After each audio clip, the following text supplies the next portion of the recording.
भूलने की आदत होती है ना जी। महाविचित्र आदमी, इतना 9 दिन बोलता हूँ, घंटों घंटा बोलता हूँ, लोग भूल जाते हैं, लोग भूल जाते हैं। एक देवी जी थी, देवियों का चल रहा था, क्या बोलते हैं, सम्मेलन। जब इकट्ठा होती है ना पास पड़ोस की देवियां तो सम्मेलन शुरू हो जाता है। अब तो बढ़िया बढ़िया आ गया ओ ढील चिल्लर मारने वाली दवा, नहीं तो देवियां बैठ जाती थी जो 50 के पार थे और नवी जो नई रहती थी उसमें जू निकालती थी और बात शुरू हो जाता था पहले समय। अब तो थोड़ा ऐसे शैम्पू निकल चुके हैं कि मर जा रहे हैं, वो निकलवाते हैं सब। माँ बेटी का मित्रता इसी से ज्यादा हो जाता है, सहेली ज्यादा हो जाती है। बेटी माँ का निकालती है और माँ बेटी का निकालती है, इसलिए प्रियता हो जाती है। और पिता से प्रियता बच्चे की हो जाती है कहानी सुनते सुनते, घूमते घूमते। ठीक है, अब देवियां इकट्ठा हुई तो सभी अपने अपने पति की बड़ाई करने लगे। हालांकि कम बड़ाई करती हैं, लेकिन वो देवियां बड़ाई करने लगी। एक देवी का नंबर आया तो बोली पति से, बोली आपको मालूम है मेरे पति कैसे हैं? कहा नहीं तो। कहा मेरे पति सबसे बड़ा भुलक्कड़, इतना भुलक्कड़ पति किसी को न था। भगवान अम्मा चाहे भाग्य। और कदू सर की बोली चुप रहे, तेरा क्या, तेरे से ज्यादा तो मेरा भुलक्कड़ है। तीसरी बोली वक्त तुम भी झूठ बोल रही हो, ये भी झूठ बोल रही हो, मेरा पति जो है ना सबसे भुलक्कड़ है। चौथी बोली भुलक्कड़ भुलक्कड़ क्या, अरे पूरा बतिया तो बता। पहली बोली क्या बताएं, भेजते हैं जाइए लेकर आइए क्या, टमाटर। और बाजार में जाते हैं तो भूल जाते हैं। अब बताइए सारी सब्जी बन गई, सारी चीजें बन गई, सब्जी में टमाटर डालना है तो आएगा तब न बनेगा। तो आधा घंटा बाद आते हैं तो पूछते हैं कहो काहे खातिर भेजल हो। अब बताइए क्या बोला, हम भी बोलती थी कि मुंह मरावा अपन हम जाते खुद ले ले। दूसरी बोली तो ये कौन मार भुलक कड़ाई है, मेरे पति का भुलक कड़ाई सुनो ना। वो पत्नी अपने पति का गुणगान करने लगी, बोली जानते हमारे पति कैसे हैं, हम भेजते हैं जा टमाटर तो वो तो आधा घंटा में पूछने आते हैं ना, वो 3 घंटा में आते हैं।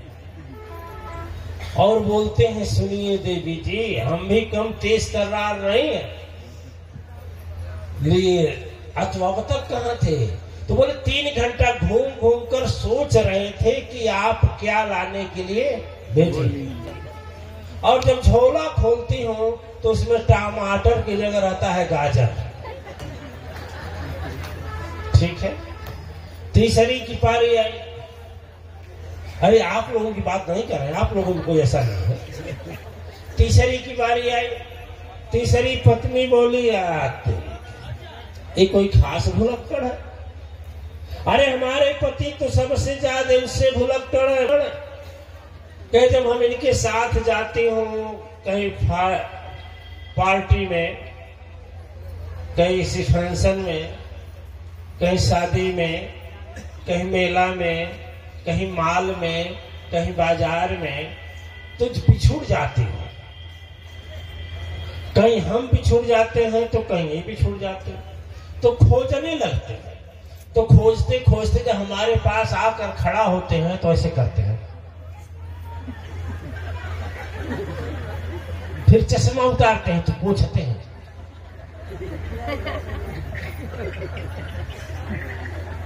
फिर बोलते हैं अरे अच्छा सुनिए सुनिए देवी जी, बहन जी, आपको हम कहीं देखे हैं क्या?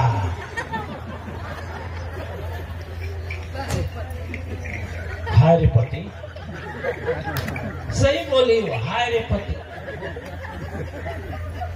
जो एक ही घंटा में इतने भुलक्कड़ कि भूल जाते हैं कि मेरी पत्नी है कि कोई देवी या बहन जी दूसरी नहीं, पत्नी कहते तो लेनी का देना पड़ेगा।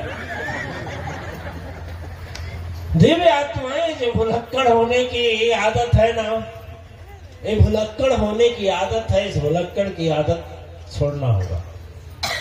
सदगुरु क्या बताते हैं, उस पर ध्यान करना होगा, उसको अपने मन में अच्छी तरह से सजा कर रखना होगा, क्योंकि सारा चीज भूल जाएगा तो काम चल जाएगा, लेकिन सदगुरु की वाणी यदि भूलेगी तो बात नहीं चलेगी।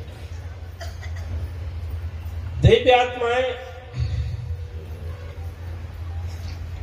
योग में, योगा तो बहुत है, लेकिन 2-3 योगा बहुत जरूरी है करना, जो आपके शरीर की शक्ति और फुर्ती बराबर रखेगा। ठीक है ना, शरीर की शक्ति और फुर्ती बराबर रखेगा। यदि योगा नहीं करेंगे तो आप भी शांति जी हो जाएंगे, चाहे वो यहाँ की शांति हो चाहे बॉम्बे की शांति। यहाँ की भी शांति बड़ी खुश है कि गुरु जी हमारा प्रमोशन कर दिया, कुर्सी पर बैठने को मिल गया। वसुंधरा की भी पारी है, तो शाम से कुर्सी लग जाएगी। क्यों? डॉक्टर बोला है ज्यादा देर तक बैठना नहीं। स्पाइनल जब दिक्कत होती है तो डॉक्टर बोलते हैं सीधे बैठो, कुर्सी पर बैठो। ठीक है, घुटने में भी प्रॉब्लम होता है तो आदमी जानबूझ करके नहीं बैठ पाता है। यदि आप योगा नहीं करेंगे तो सचमुच एक दिन आपको चेंज करना होगा। योगा करना जरूरी नहीं, बहुत जरूरी है। हंसना और सदगुरु और माँ का याद करके हर पल जीवन बिताना, यदि आदत पड़ गई तो मैं गारंटी लेता हूं कि आपको कोई बीमारी नहीं होगी। करेक्ट है। प्राणायाम में 5 प्राणायाम